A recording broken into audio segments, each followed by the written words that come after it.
Avec son look hyper agressif et ses lignes taillées à la serpe, la Kawasaki Z800 est la digne remplaçante de la Z750.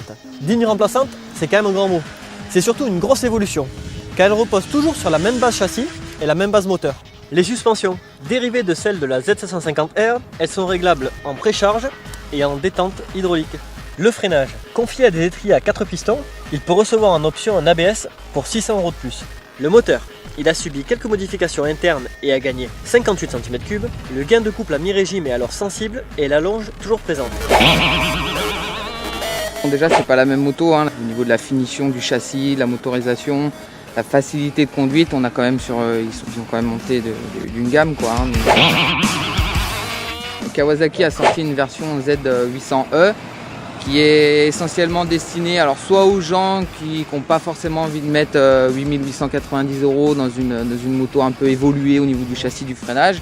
On peut plutôt rester sur un modèle basique comme ils avaient fait avec la 7,5 et la 7,5R d'ailleurs, hein. Bon, c'est une version européenne qu'on peut mettre en 35 kW pour les jeunes permis.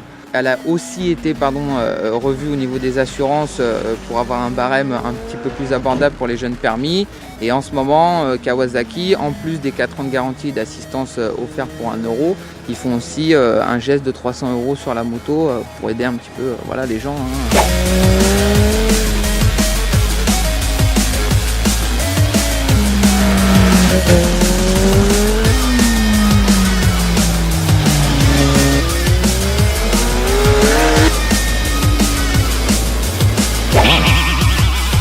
Parce que là, elle est préparée dans le cadre du bol d'argent. Okay. Mais c'est une machine qui pourra rouler à la road circle possible. On a fait ce qu'on a le droit de faire.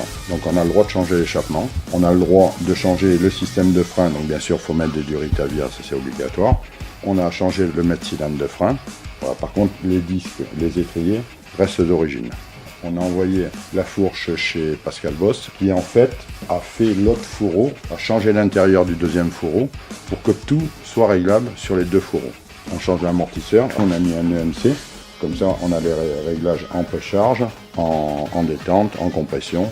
Donc là on a mis les protections de top block et le sabot, voilà. On a mis le shifter aussi. Bien sûr il faut débrider la machine puisqu'elle est en version française. Il faut sortir intégralement la rampe pour pouvoir enlever cette cale. Et il faut mettre un boîtier full, c'est-à-dire un boîtier étranger tout simplement. Je ne parle pas de la main d'œuvre, mais on doit être entre 2005 et 3000. Entre la ligne, la fourche, l'amortisseur. Les suspensions et puis notamment le freinage, puisque le disque avant gagne 10 mm. Et donc ce gain de 50 cm3, qu'est-ce qu'il apporte réellement? De la souplesse, un confort de conduite, de meilleures reprises et un moteur plus rempli.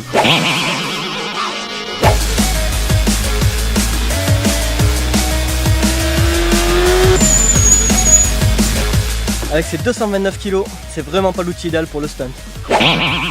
Avec cette Z800, pas de souci, on est bien sur une Z. Le moteur, coupleux, agréable. Le châssis, sain, efficace et avec une bonne prise en main.